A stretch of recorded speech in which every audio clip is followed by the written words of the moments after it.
پیارے ناظرین، اس ویڈیو میں ہم سیکھیں گے نمبر 1، قرآن اور حدیث کی روشنی میں گھر میں داخل ہونے کا مسنون طریقہ۔ نمبر 2، گھر میں داخل ہوتے وقت جب افراد موجود ہو۔ نمبر 3، گھر میں داخل ہوتے وقت جب کوئی فرد موجود نہ ہو۔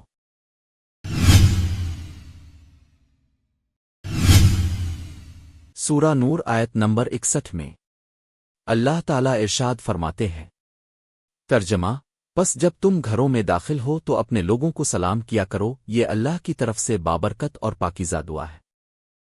اسی طرح حدیث شریف میں وارد ہوا ہے۔ ترجمہ: حضرت سہل بن سعد رضی اللہ عنہ سے روایت ہے کہ رسول اللہ صلی اللہ علیہ وآلہ وسلم نے فرمایا، جب تم اپنے گھر میں داخل ہو تو سلام کرو اگر وہاں کوئی ہو، اور اگر کوئی نہ ہو تو مجھ پر سلام بھیجو، اور ایک مرتبہ قل ہو اللہ احد پڑھو۔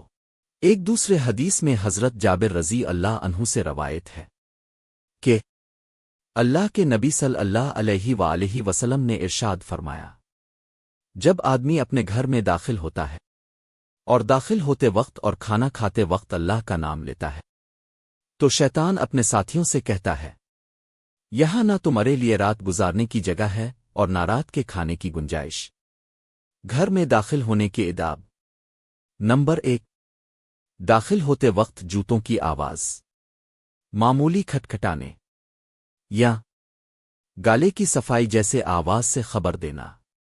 نمبر 2، دایاں پاؤں رکھ کر دعا پڑھے، اللهم إني أسألك خير المولج وخير المخرج بسم الله ولجنا وبسم الله خرجنا وعلى الله ربنا توكلنا۔